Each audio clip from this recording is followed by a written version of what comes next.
If you haven't heard about Anchor, it's the easiest way to make a podcast. Let me explain. It's free. There's creation tools that allow you to record and edit your podcast right from your phone or computer. Anchor will distribute your podcast for you so it can be heard on Spotify, Apple Podcast, and many more. You can make money from your podcast with no minimum listenership. It's everything you need to make a podcast in one place. Download the free Anchor app or go to anchor.fm to get started.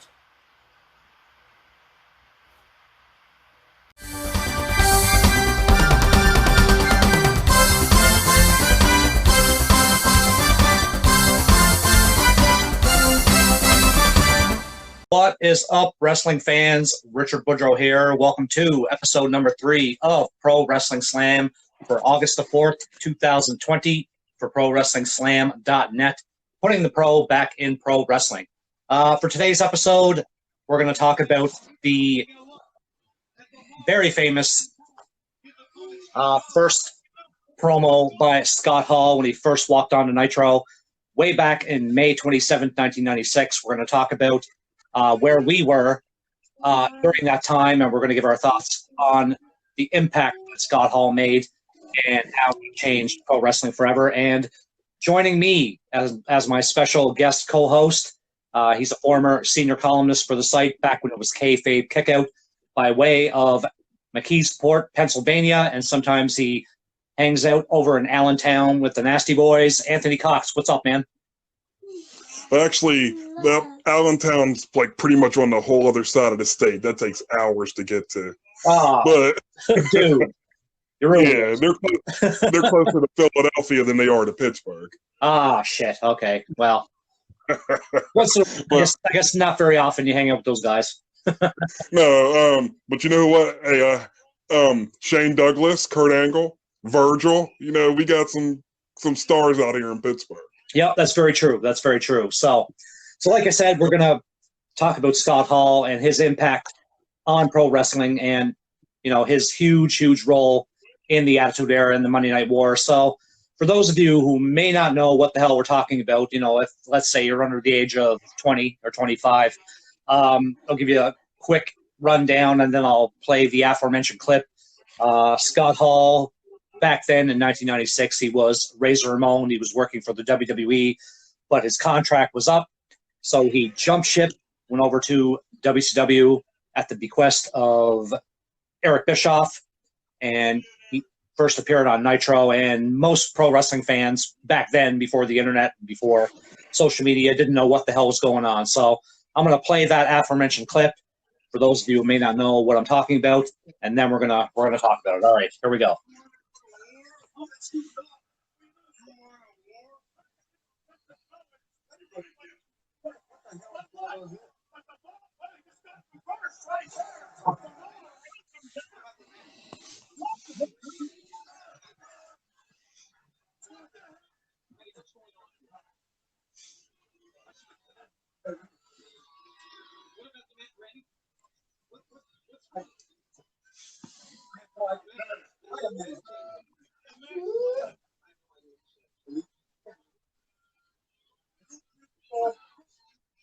Who I am. But you don't know why I'm here. Where is Billionaire Ted? Where is the Nacho Man? That punk can't even get in the building. Me, I go wherever I want, whenever I want. And where is Team G? Because I got a scoop for you. When that Ken doll lookalike, when that weatherman wannabe comes out here later tonight, I got a challenge for him, for Billionaire Ted, for the Nacho Man, and for anybody else in WCW. You want to go to war? You want a war? You're going to get one.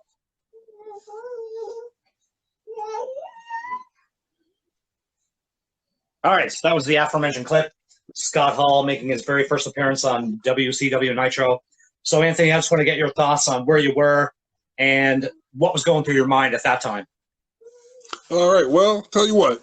Here in the United States and here in America, that's one of our major holidays. It was Memorial Day here, and at the time, I wasn't watching Nitro that often, because I was always watching Monday Night Raw. Like I had been pretty much programmed since the days of primetime wrestling that on Monday night you watched the WWF. So I didn't even know that this had taken place until the weekend, whenever they would do all the WCW review shows like Worldwide and Power Hour and things like that. But when I saw it, it blew my mind because when Scott Hall came in, he was using the Razor Ramon accent. He was using WWF terms like Billionaire Ted and Nacho Man from the Billionaire Ted skits. So I was watching and I said, hey, are we finally getting some type of crossover where Vince McMahon let WWF guys come and invade WCW? Is there some working agreement that I don't know about? I thought that I was watching a real wrestling invasion going on, because you got to remember at the time, I was in 7th grade. I was 13 years old at the time. I was, just a kid. Kayfabe hadn't gotten me yet. Right. So you weren't familiar with kayfabe, in the traditional sense. You were 13 years old, and by and large, you pretty much still assumed that everything was a shoot. Right. At that time, when I say kayfabe hadn't gotten me yet, what I mean is that I didn't know about, all this stuff, how it's a work, and you know what I mean. With there being no internet, nobody really had internet at the time except for a select few. So I didn't know if what I was watching was a shoot or a work, but I was sure that it was a shoot just by the way things had happened. And even the match that they showed up during, a match between Curtis Enos and Steve Dahl. Curtis Enos, for all y'all that don't know, he was part of a tag team that I remember in the early 90s called the Beverly Brothers. Right. And then Steve Dahl was part of that tag team called Well Done. And they were like a mid-card tag team, jobber to the stars tag team in the WWF. So it was what I thought was interesting was that not only did Scott Hall he showed up during a pretty obscure match. Like he didn't show up during the title match that went on later on between the Giant and the Shark. He didn't show up during any major stars match, just two fringe mid-card guys. He showed up during their match. And the other thing that I found shocking was that this happened on Memorial Day. And Memorial Day, just like most holidays in America, if it takes place on a Monday, shows now with Raw, and even back then, shows like Raw and Nitro didn't have a tendency to do so well on holidays as compared to just your standard day. I was shocked that WCW decided to, shoot that shot on during a holiday show. Mm-hmm. Right. Yeah. I mean, it was an interesting decision that Eric Bischoff made to decide to put it on, an American holiday where most people are probably outside, doing Memorial Day activities and barbecuing and out, having fun and stuff like that. Right. That's the thing. Holidays, here in America, they go all out. People aren't watching TV. Right. On a holiday. Yeah. I mean, for me personally, I didn't watch this right when it happened on May 27th. I was about a month out from graduating high school, so I was 18 years old. But it was a few days after. It was on, I want to say, WCW Worldwide. It was on a Saturday. Mm-hmm. I know that. Their recap shows. Exactly, yeah, one of the weekend shows. So I come downstairs, and the TV was on and my parents were in the kitchen. And my dad was a huge pro wrestling fan, and he turned it on. And I came downstairs, and I think it was Mike Tenay or somebody.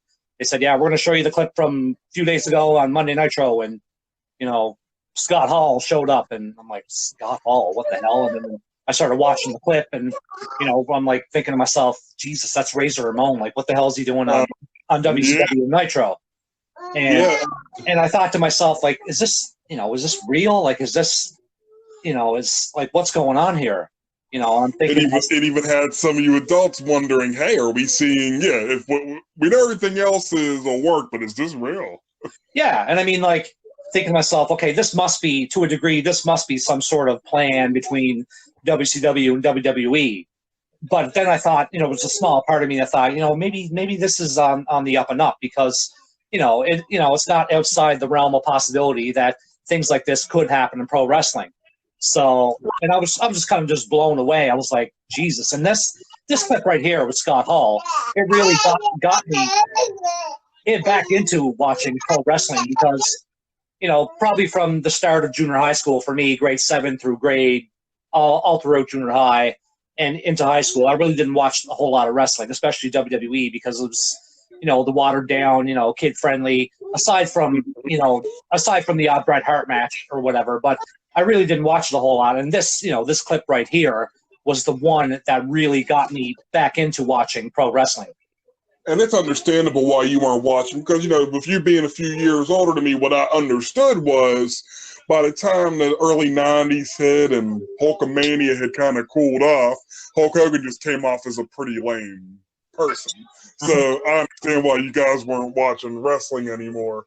But yeah, with me, wrestling is just something that I'd always watched and kept watching. So when this happened, what it did was it did make WCW, it made Monday Nitro, it helped make them into destination television.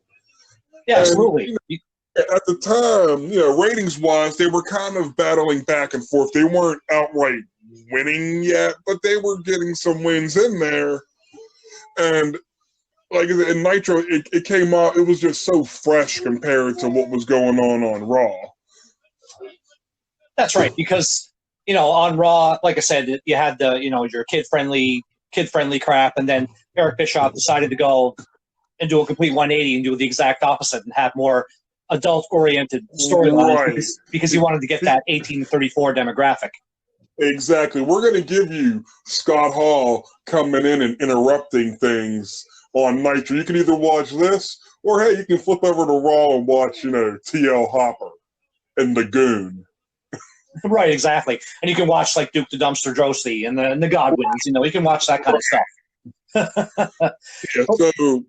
When this happened, it was one of those things where, you wanted to watch Night because you wanted to see what was going to happen next. Because Scott Hall, he showed up at the end of the show because they kind of forgot about it. Like, it's almost as if it was some one-off. But then at the end of the show, there's Bobby Heenan and Eric Bischoff talking, and here's Scott Hall, doing more trash talk and stuff like that about, like how he's like, we're coming and, we want this, and they're saying that they want to try to have a match. But he hadn't said yet, because the next week he comes back again and it's harassing Eric Bischoff. And it's that following week where he says, hey, I got a big surprise the week after that. Yeah, because that first night that he came out, he said, hey, bring 3 of your best, and, I'm going to get my guys together. So you kind of wondered first off, you kind of wondered who's going to be the second guy that Scott Hall's talking about, who's going to be the third guy. But they did such a great job of holding everything off. Yeah, I mean, they did a tremendous job. I mean, and that second piece of the puzzle, that big surprise that Scott Hall was talking about the following week, was Kevin Nash. It was 2 weeks later. Right, it was 2 weeks later. You're right. My bad. So 2 weeks later, Kevin Nash shows up, and and most wrestling fans, said, "What the hell? What's going on here?" Now we got Diesel on Nitro.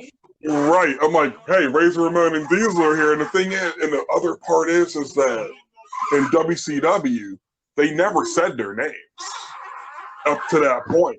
Up to that point, they never said their names. They just simply said, hey, these are outsiders. and everybody's thinking, oh man, it's outsiders from the WWF coming to invade WCW, because the one thing I've always given Eric Bischoff credit for is that he sure did know how to book an invasion storyline. He did a better invasion angle with 2 guys than Vince was able to do with a whole roster of WCW talent. Yep. Yeah, absolutely. He went out and yeah, but we saw when Kevin Nash showed up and he said, this is where the big boys play. He said, look at the adjective play, which, come on, Kevin, it's a verb, not an adjective. And Right. he's like, and I don't play, and Eric Bischoff, the thing before Scott Hall and Kevin Nash showed up that week, when at the end of the show, when Eric Bischoff starts talking and he's talking to Bobby Heenan, when Scott Hall shows up, Bobby Heenan gets up and hightails it out of there, leaving Eric Bischoff by himself. And he's like, "Come on, I'll get my guys together, and we'll get this match go. We'll get a match for you." And then Kevin Nash is there, and they're roughing, they're kind of scaring Eric Bischoff, and they're roughing him up, and it made you want to know, hey, what's going to happen next? And then going into June, the fact that they actually sat there and let this play out, because if this was WWE now, Hall would have shown up in May, and then the big reveal would have happened in June. Right. Yeah, So, there would have been no build up whatsoever. I mean, they did, WCW did the right thing. They did the slow burn. Scott Hall showed up in May, and then, as most wrestling fans know of a certain age, a couple of months later at Bash at the Beach, that third person turned out to be none other than Hulk Hogan, and nobody ever expected Hogan to turn heel. Nobody. And what was amazing there is, even leading up to that, because when Kevin Nash, remember, before all this happened, that the next pay-per-view was Great American Bash in June. Mm-hmm. Which, to all you listeners out there, Great American Bash 1996 is considered top to bottom one of the greatest wrestling pay-per-views of all time. And remember, and then on that night, Hall and Nash showed up, and they and Nash powerbombed Eric Bischoff through that table, and they were showing, like, that's how you book strong bad guys. You book them to be invaders. You book them to dominate. You make it. They held off a whole ring of WCW guys with baseball bats. Like, Hall and Nash weren't just there, but they were badasses. That's right. Yeah, they were holding off the entire WCW roster with baseball bats, and actual police officers were coming down to try and break up shit. And like I said, like when you're in your late teens and when you're early 20s, most wrestling fans are kind of like on the verge of like thinking, maybe this is real. Like maybe like pro wrestling is just done a complete 180 in terms of scripted storylines, and maybe they're doing shit for real. I mean, you're not 100% sure.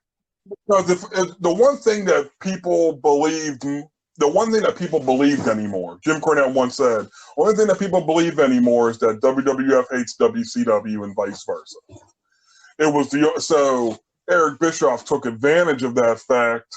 Now, and remember, even leading up to that, it was such a big deal that Vince got his lawyers and his legal team out there to go up against WCW's guys, because you're like saying, hey, you're pretending that you have WWF guys that are booking an invasion.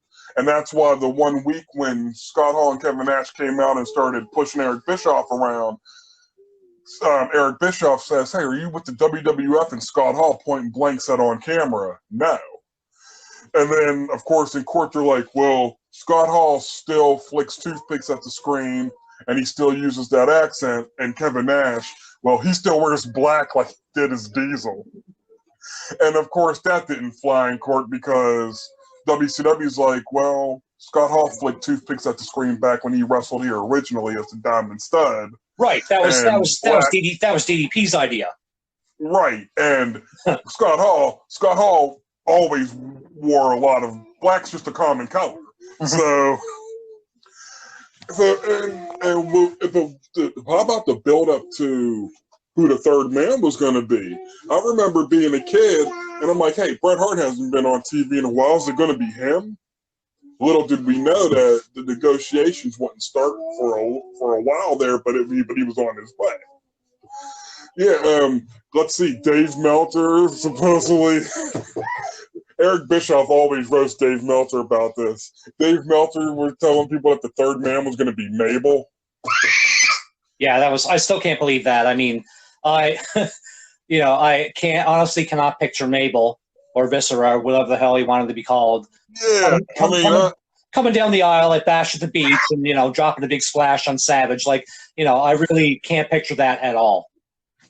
Yeah, when Hulk Hogan, Eric Bischoff was telling the story, in his book, he talks about how he had originally said to Hogan, like, hey, do you want to turn heel at some point? And Hogan escorted him out of his house, like, was angry. Like, he said, until you walk a mile in the Hulkster's shoes, you won't understand. Yeah, right. Hogan couldn't fathom it himself because he's like, heels don't sell T-shirts. Well, exactly. I mean, like, throughout Hogan's time, like, from day one until he left WWE, he was a babyface. I mean, he was a heel back in his AWA days, but as soon as he stepped foot in New York, he was 100% babyface. He was a heel in his first WWF run, too. And before he went to the WWF first when Vince Sr. was still running things. And he was a heel there. Then he went to AWA where he was a heel, but they couldn't keep him heel because the fans loved him. And then when he went back to WWF, he was a complete face. Right. Yeah, that's right. Yeah. Yeah, the thing is that when you've done that for such a long time, you don't want to give that up. I think he was thinking about, all the Make-A-Wish that he did and all that stuff. I guess he felt like, hey, this isn't going to work. Everybody knows me as good guy Hulk Hogan. Right. So, and then what I think happened, though, is you got to remember, before Hogan showed up, he had been off TV for a couple months. He hadn't even been on television. So, I think he saw what Hall and Nash were doing, and he said, hey, maybe I need to go ahead and, hitch my wagon to this. Well, exactly. And I mean, like, the rumors were going around and that Sting was supposedly going to be the third man. But, I mean, no offense to Sting personally. Sting's definitely a legend. He's definitely one of the best in the business. And Sting was WCW. But I honestly don't think it would have made as much of an impact if Sting had a turn heel as Hogan. Yeah. It definitely wouldn't have. And I think, like with Eric Bischoff, he said in his book, he was like, Sting could have done it. And he's like, I had no faith in. I had faith that Sting could have done it, but we all know that it wouldn't have had the same effect as getting the greatest babyface of all time to turn heel. And even the night of the show, like whenever that match happened, that match was booking 101 and how you book strong heels. Look at how Hall and Nash came in there. It was a 2-on-3 advantage for WCW. And in the middle of that 2-on-3 advantage, they took out Lex Luger. And when they took out Lex Luger, Tony Schiavone and those guys are saying, can we get another, person out there to replace Luger? And think about it. They want another person to come out there so that they can have a 3-on-2 advantage again. That's how much Hall and Nash went in there and looked like they were a dominant force. Like, they established their dominance even during that match. Yeah, exactly. And I mean, like, when Hogan came down and people were jumping up out of their seats, they're saying, yes, Hulk Hogan's finally here. And you can hear Bobby Heenan and Tony Schiavone saying, here comes Hogan. He's going to clean house. He's going to take care of Hall and Nash. And he turns around and boom, drops that big leg on Savage. And, yeah, Heenan almost ruined that moment, screaming, how sad is he on? But he said the reason why it happened that way is because they really didn't know what was going to happen. And Eric Bischoff said he didn't want to tell them because of their tendency to foreshadow. And they ended up foreshadowing anyhow. Right. But it wasn't, by and large, though, it wasn't a major deal because I think, like, most fans watching at home, probably weren't even paying attention to what the They hell. weren't paying attention. Yeah, they weren't paying attention to what Heenan was saying anyway. And then when Hogan dropped that big leg, I mean, by far, without a doubt, I think that was the biggest heel turn that a wrestler ever did ever. Oh yeah, absolutely. And when you look at it in hindsight, like when I watch it all, let's see, when I look at it all 24 years later, and when you're watching it on whether it's the WWE Network or on YouTube, and you look at the match and you look at when Hogan came out as an adult, it's like people probably knew something was off kilter. Because he didn't, what I mean? He had that stone look in his, like that stone straight face. You know what I mean? There was no cup in the ear. There was none of that. When he was coming to the ring, he looked very serious, and like he had a look on his face like, I can't believe I'm about to really do this. Yeah, I mean, he was legit. Like he was apparently he was legit worried about the fallout of what was going to happen. And I mean, it was, after he dropped the leg on Savage, like people went apeshit, and he had that one fan actually come in the ring to try and put the boots to Hall and Nash, and that went sideways. And people were throwing all sorts of stuff in that ring. Remember all that garbage, drinks and popcorn and all sorts of other debris. Like they really took exception to Hulk Hogan turning, but it made sense that Hulk Hogan would be the third guy because, like you said, who knew more about that promotion up north where these guys came from? Like this, it all worked. Like, so you're in cahoots with them as part of this invasion. And like the whole thing, that whole moment, it's one of my most memorable moments in wrestling history for me. Like, it made Monday Nitro destination TV. Like, people started truly taking notice when that happened. And when it did, and it gave Hulk Hogan a fresh, lucrative run at the top because his character had been stale anyway. Remember, people have been waiting for Hogan to turn heel. When he got to WCW, he was kind of treated like an unwelcome outsider because WCW has their roots in the National Wrestling Alliance and Jim Crockett Promotions. So most of those fans are Southern fans who never really took to Hogan. Like one of my coworkers, he's from Mississippi. He said, "Hey, I'll watch WWF and I'll watch NWA." He was like, growing up, as far as we were concerned, the top dog in pro wrestling was Ric Flair, not Hulk Hogan. Right. Yep.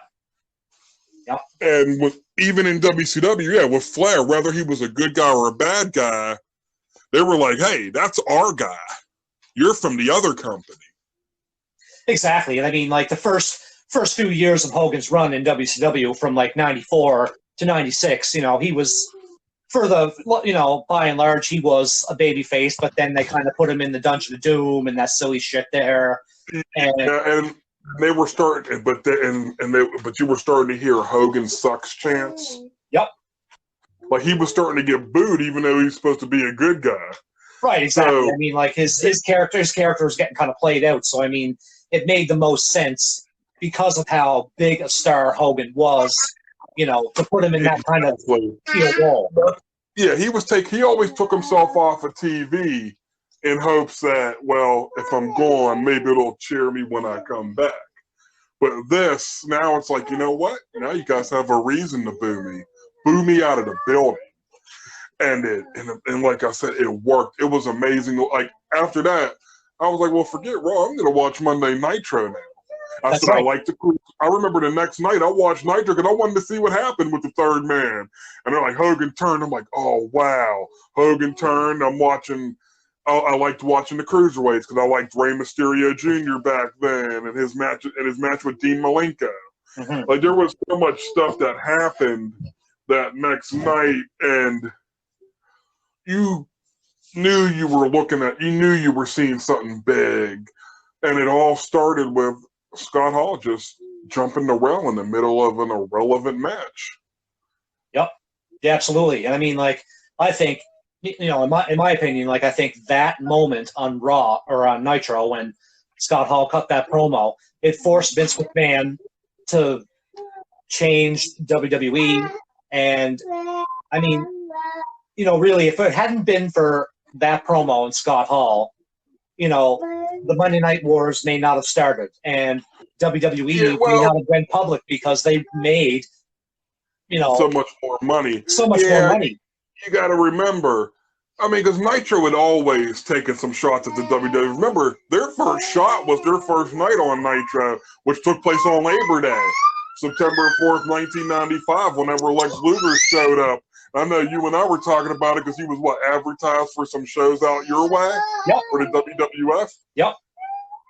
Yep, and he did he did some, like he was supposed to do a house show in the province of New Brunswick that weekend before he showed up on Nitro, and he did a no-show because Bischoff snagged them up, and he appeared on Nitro. Nobody knew about it. Yeah, he appeared on Nitro. He had done some house shows somewhere else the night before, and then went to Nitro the next day. And then, because Eric Bischoff, he was giving away the results of Raw, revealing everybody that Raw's taped. Hey, we're live. And it wasn't necessarily this particular moment, I feel, that made WWF change their booking philosophy. It's when they started consistently getting beat. And when they started consistently getting beat, that's when they said, well, we need to start, hey, they're going for the 18 to 34 crowd. It looks like it's time for us to do the same thing. And they did exactly just that. They started doing that, a month later at the King of the Ring when, Steve Austin cut that, that iconic promo with Austin 316. Right. Remember, and that happened, that Austin 316 promo that happened at King of the Ring, that was before Hogan turned. Yeah, exactly. Yeah, and what was happening, so they were, you were starting to see that maybe he had some ideas to make things fresh in the WWF where they were getting, it was let's get rid of these goody two-shoe types. Because, with Stone Cold Steve Austin, even his stuff, that was a slow build and that was organic. And once he got the ball and ran with it, WCW was left in the dust because, we know what the issue with WCW was, is that it was the same stuff every week. Hall and Nash and NWO, they would whoop everybody, but WCW never had a chance to get their heat back. Right. And when you never get your heat back, NWO should have ended Starrcade 97. Whenever Sting beat Hogan, that whole show should have been an ultimate WCW revenge show. And they botched it. They did. Yeah, they really did. Because, at that point, at Starrcade, pretty much everybody and their mother was in the NWO. When they started bringing in, Vincent, Virgil, it was really, really watered down. They should have had the NWO as, a small group, but still formidable. I probably would have stopped at, I would have stopped at 6 at adding X-Pac. Right. X-Pac. Probably would have stopped there. And maybe, you know what, though? If you have Ted DiBiase, I am going to put Vincent in there because it makes sense. Mm-hmm. I stop there. And still let Vincent be the one who gets beat up all the time while, the rest of the Hills get away. Yeah, that's true. Vincent was more or less, the cannon fodder of the NWO. Right. What was going on is just that you had way too many people in, and it became overkill. And I said, well, now the end, I'm like, and, because Eric Bischoff's plan was, I want it to be like how Brand Split is now. And they're two factions and they're warring. I'm like, but you can't do that because they're Hills and it's a storyline and eventually a storyline has to end. Exactly. They can't go on forever. And, right. For that first year and a half, after Hogan went heel and, the popularity of the NWO, Nitro was selling out in stadiums, not arenas. Right. 40, 50,000 capacity arenas. Right. That was huge. And selling out in advance. They were selling out months in advance at all sorts of different venues. And it was such a big thing. And it's just, they kind of watered down their own product and it was just too much of the same stuff. It's like when you watch WWE now, the reason why less people are watching is because for the past 20 years, they just kept doing the same stuff and it got repetitive and people, and wrestling is one of those things where people want to see stuff. People want to see something fresh. They don't want to see the same things every week. They don't like it when it's predictable. They don't like it when people are trading wins. They want to see, They want to see, like, top stars. They want to see stars, larger than life stars who dominate, who win way more often than they lose. Yeah, and I mean, like WCW definitely did that with Hall and Nash because they had the big reputations going into the promotion. When they jumped ship from WWE, I mean, they were like, they were Razor Ramon and Diesel, top guys in the company, and people wanted to see those guys wrestle. And once Hogan joined the NWO, it was like, Jesus, like, this is something that I want to watch now. Yeah, everybody wanted to watch it. And the thing about Hall and Nash is, while they were looked at as WWF invaders, what they really were two guys who WCW in the early 90s had casted off to the side and said, we can't draw money with these guys. What? Diamond Stud, Oz, what? Master Blaster? Really, because, Scott Hall was Diamond Stud. Kevin Nash had a couple of gimmicks. Master Blaster, Oz, where he was dressed as the Wizard of Oz, Vinny Vegas. They were giving him such goofy stuff to go with. It was more of like Hall and Nash. Their whole thing was just about, maybe it was more about getting revenge on their employer who said that they were never that good. Well, look, we're back. We left, became big stars elsewhere in that company up north, and now we're back to take over and run roughshod. Because and with the NWO, the reason why it got so oversaturated is because nobody wanted to be on the side that got beat down all the time. So that's when we started to get like NWO Black and White and Wolfpack and LWO and NWO 2000. I said it was one of those things where it just got so lame after a while. People wanted to see the NWO finally be vanquished. Sting, Goldberg, those guys could have been it should have been about, like, Sting should have vanquished them, and it should have after that, it should have been all about those former NWO guys trying to find jobs again in WCW. Yeah, that's right. And I mean, like, getting back to Hall and Nash, wanting revenge on WCW. I mean, WCW has a long track record of basically not knowing what the hell they're doing when it comes to booking wrestlers. I mean, they let Steve Austin go in like 94, 95. He went on to ECW and then went on to WWE and became arguably the biggest pro wrestling superstar in the business. They let Terra Rise and Jean-Paul Levesque go, and that guy went on to be Triple H, and that guy now pretty much runs one of the guys that runs pro wrestling now.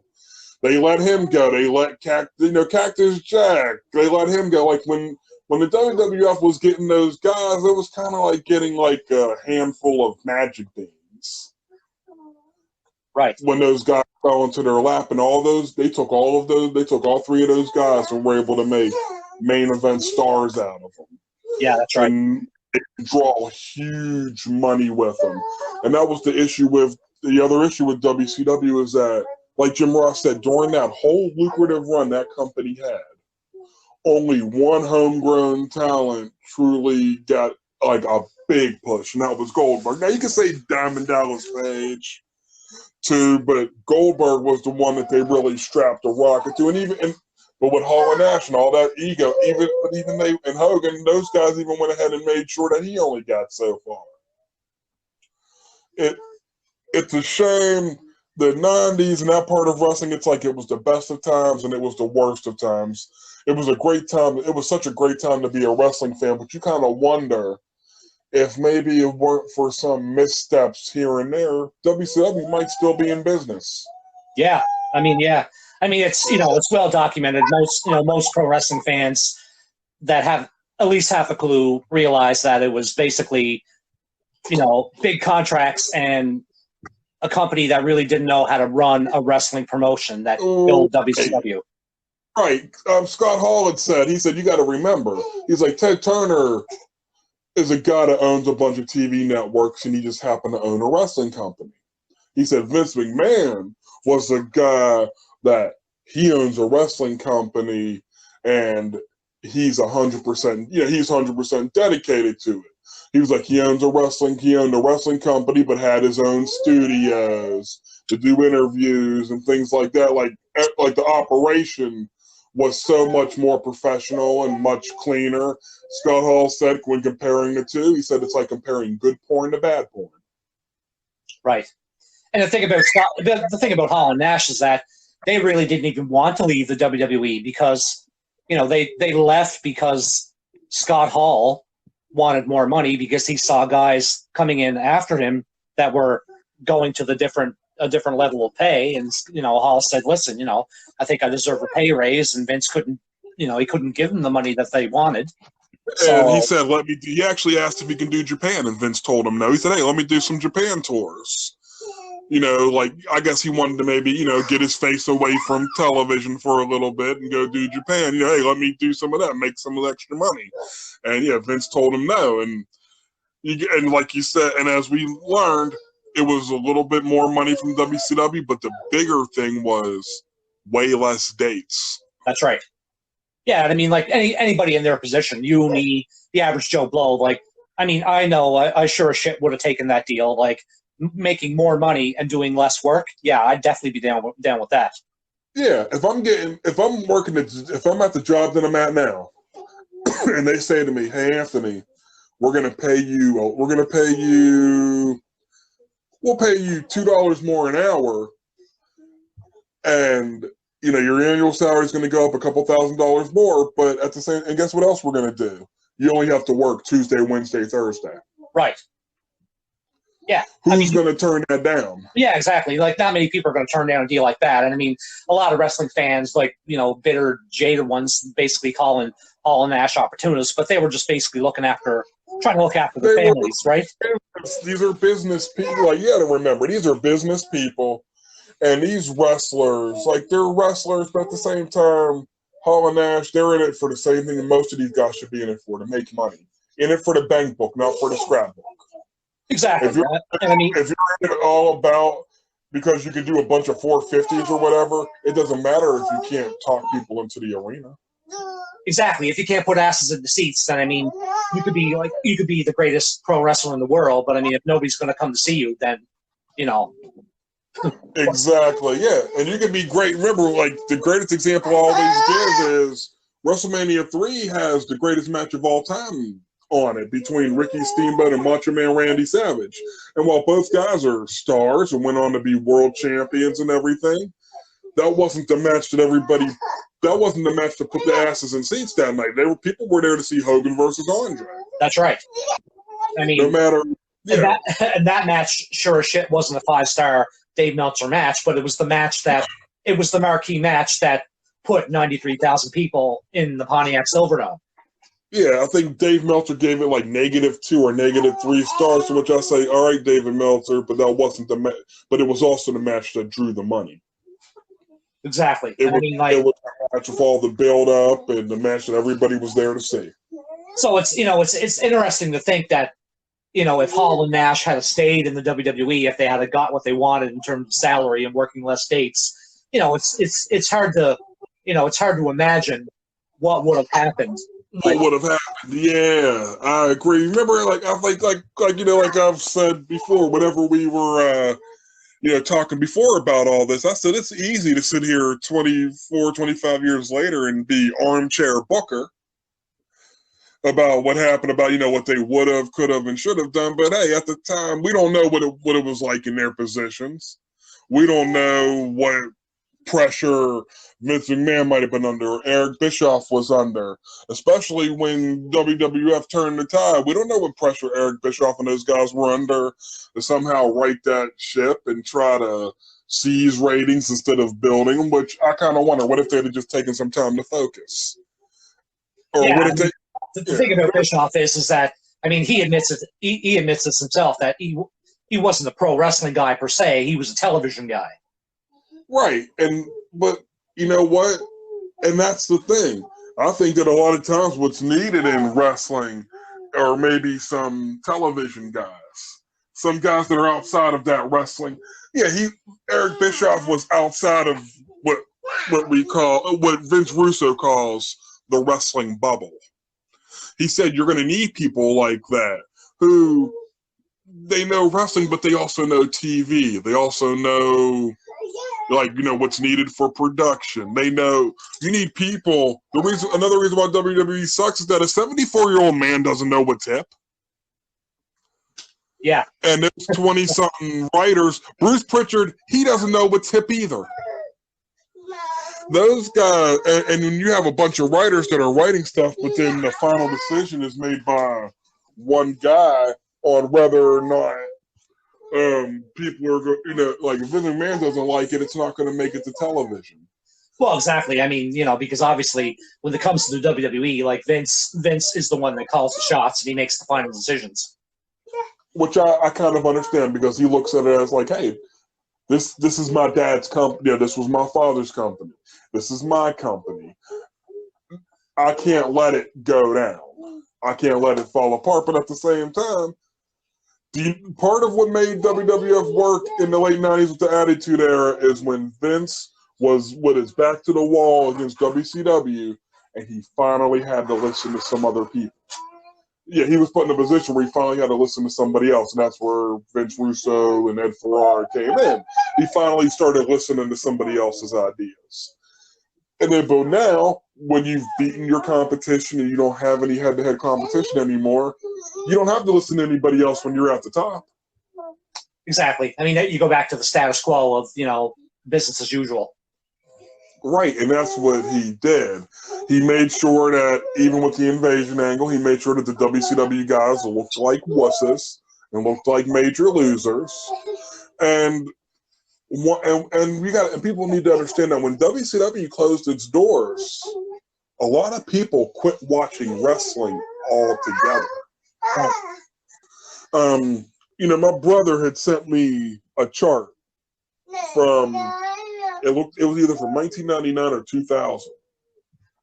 There were a total between Raw and Nitro. There were 11 million people watching wrestling on Monday night. 11 million. Now they got a 1.5 million is what Raw has been at. But I was like, man, that's 85% of the wrestling audience since 2000 is gone. And people will try to blame streaming and all that stuff. Here's the thing about that. You got to remember, half of that audience went away in the early 2000s. It's not like half of the audience just started going away in like 2014. Half of that audience, by 2002, 2003, they had already lost half of them. Because there were those people who were WCW committed. They tried watching the WWF product, saw their guys getting beat down in that invasion storyline, and they said, we're done. Stone Cold Steve Austin, whenever he left for good, a lot of people stopped watching wrestling. The Rock, when your big stars are gone, people are going to go away with it because it is what it is. Yeah, if you don't have stars, people have no reason to watch your show. If they don't have anybody that they're interested in. Like, you don't know how many times I've talked to people, they're like, oh, you still watch wrestling, Anthony? Yeah. Yeah, or, people, co-workers, oh, I used to watch wrestling, man. I stopped watching when Stone Cold left. I stopped watching when The Rock left. My buddy from Mississippi, he has friends who are from the South. Oh, well, we stopped watching when WCW closed. Yeah, like, it's one of those things where when your product's not interesting, and when you lose that huge amount of people during that time, they should have known then that something was wrong, instead of now having your writers walk on eggshells every week because Vince is angry because nobody's watching his show. Well, yeah, exactly. I mean, like when it comes to WCW, like I think a huge portion of those fans left probably around 1999 to 2001 because the product of WCW was it was garbage, basically. It was garbage, but then what happened was that last episode of Nitro did like a 3.0. That's about 4 million viewers. Yep, give or take. And it was Roddy Piper who talked about how, you got to remember, when WCW closed, the WWF rating didn't go up 4 million people. It started staying the same, and then it declined. Because when WCW closed, there were those groups of people. There were those 4 million that were committed to that product that just said, we're done.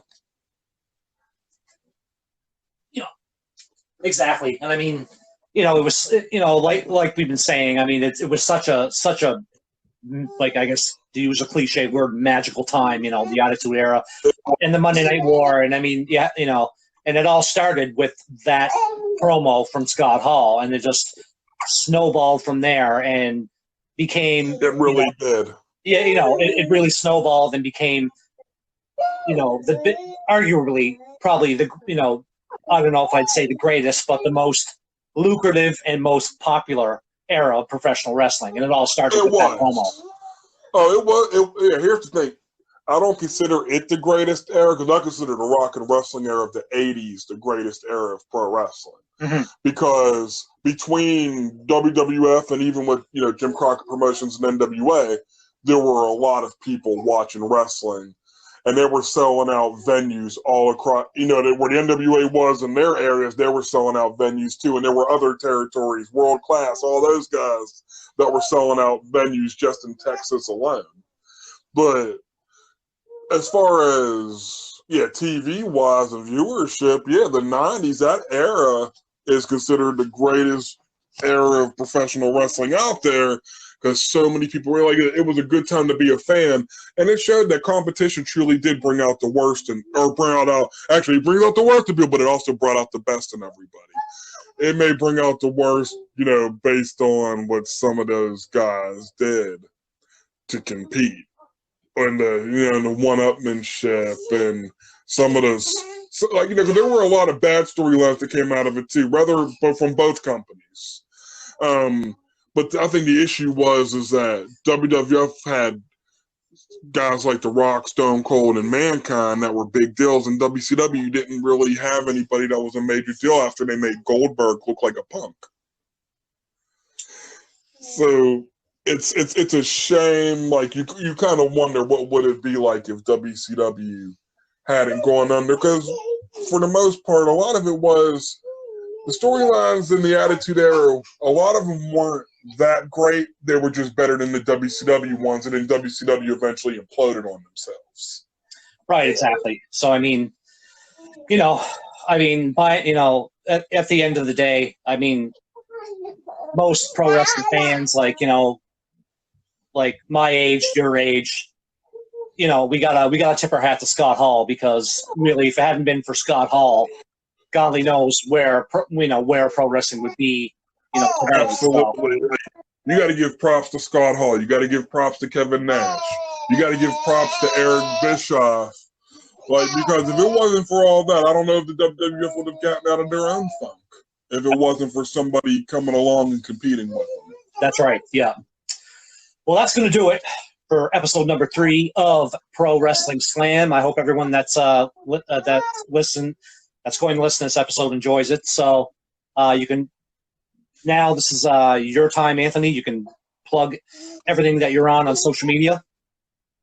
All right, here's where you can find me on social media, whether it's Instagram, Twitter, or even my PlayStation Network name, Ultra Golden Ant. Make sure to follow me, especially on Instagram, Ultra Golden Ant, because not only do I talk wrestling, but I collect old video games. I do the retro game mailbag when I get new games in the mail. And also appear on the Grab Life by the Controller podcast here and there, where I'm a ghost host for my buddy Donnie Archer. Shout out to Donnie Archer. I hope he's listening. So yeah, that's where you can find me. Like I said, I used to name Ultra Golden Ant both on Instagram and on Twitter. Like I said, it's not just wrestling, retro gaming, dank memes. Throw some selfies up there here and there, and even pictures of my kids. And you can also game here and there. I am on Twitch sometimes.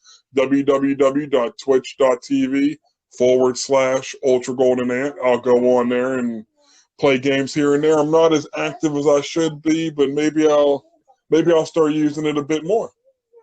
Awesome. So like I said, that's going to do it for episode number 3. You can check out the official website of Pro Wrestling Slam. That's prowrestlingslam.net. Ton of awesome stuff on there, including phenomenal articles from Anthony.